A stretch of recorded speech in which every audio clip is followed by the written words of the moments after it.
Let's talk about this story of a man named David. He's someone who reached the absolute pinnacle of success, the kind of success we're all told to chase, only to find out he'd built his entire empire on the ruins of everything that actually mattered to him. Okay, just let that sink in for a minute. This is the confession that kicks everything off. It's a gut punch of a warning from a guy who, from the outside, looked like he'd won at life. But in his own words, his story is much, much darker than that. So to really get this, we've got to start where David is today. He's 76 years old, and he's looking back on his life with this just crushing weight of regret. And this, right here, is the core conflict of his entire life. Think about it. $200 million on one side of the scale, and he'd throw it all away, every last cent, just for a chance to do it over. Because while he was out there winning the game of business, he was losing the things that were truly priceless at home. This is his cautionary tale. So you have to ask, how did it all go so wrong? Well, let's rewind the clock.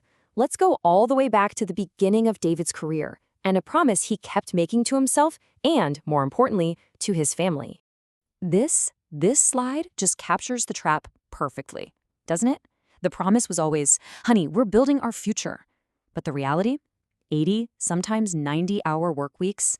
He kept saying, once we make it, I promise, everything will be better. But that magical then he was always talking about, well, it never showed up. And he slowly became a ghost in his own house. And what he was caught in has a name. It's the finish line mentality. You know what I'm talking about. You tell yourself, okay, just one more big project, one more promotion, one more deal, and then I'll relax. But the finish line always moves, doesn't it? For David, there was always another mountain to climb, and he was so focused on the summit, he never noticed the ground crumbling away behind him. Now, this kind of thing doesn't just happen overnight. It wasn't one big fight or a single mistake. It was a slow, quiet drift. It was 1,000 tiny choices that led to him becoming a complete stranger to his own family. Let's look at a few of the moments where the cracks really started to show. Man, this timeline is just brutal to look at. In 1983, he misses the actual birth of his daughter Emma because he had to be at a board meeting. A few years later, the company's a huge success, hitting $50 million, but his family feels more disconnected than ever. And then the final blow. 2001, his wife Sarah asks for a divorce. After 23 years, she was done being married to a man who was never there. And then there's this. This is one of those moments that David says just haunts him. His little girl, 7 years old, comes to him with a drawing she made, and he's on a conference call. He barely even looks up. He found that drawing years later, tucked away in a box, with this little note on it. Can you imagine? It's the whole tragedy in one sentence. A little girl who loved her dad, even though he was never really there for her. So all this sacrifice, all this work, it did lead somewhere. It led to the peak of his professional life. But that peak was also the absolute rock bottom of his personal life. He had built this massive, impressive, completely empty empire. So, yep, he did it. He got everything he thought he wanted. The massive company valuation, his face on the cover of Forbes, the whole shebang. And then, at 61 years old, he had a heart attack. And the worst part?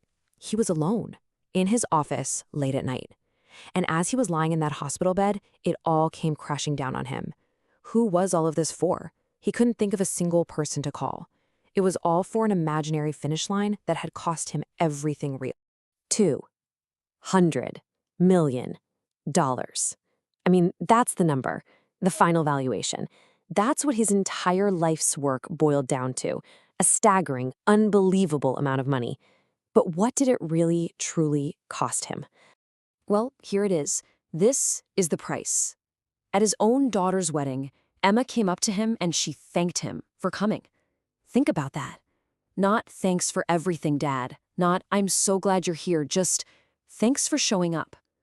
He wasn't Dad anymore. He was just a guest. The emotional bankruptcy was total. So what do we do with all this pain? What's the takeaway here? Let's bring it back to the present and really break down the wisdom that David had to learn the hardest way possible. So, if he could hop in a time machine with all the scars and all the regret, what would 76-year-old David say to that ambitious, hungry 30-year-old version of himself who was just starting out? He boils it all down to 3 simple, powerful truths. First, your company will be fine if you go home at 5. That meeting, that email, it can wait. It's not as fragile as you think. Second, your daughter's childhood won't wait. Those moments, they're like shooting stars. You miss them and they are gone forever. And third, and this might be the most important one, the people you love are on a timer. And you have no idea how much time is left on that clock. At the end of the day, after a lifetime chasing all the wrong things, David's final definition of success is this. It's got nothing to do with your bank account or the deals you close. It has everything to do with just showing up for the people who matter. It's measured in presence. And that brings us to the final question, the one for you. 20 years from now, when you look back on your life, what are you going to remember? That late night you spent answering one more email? Or will you remember being there? David's story is a profound, heartbreaking warning to choose wisely.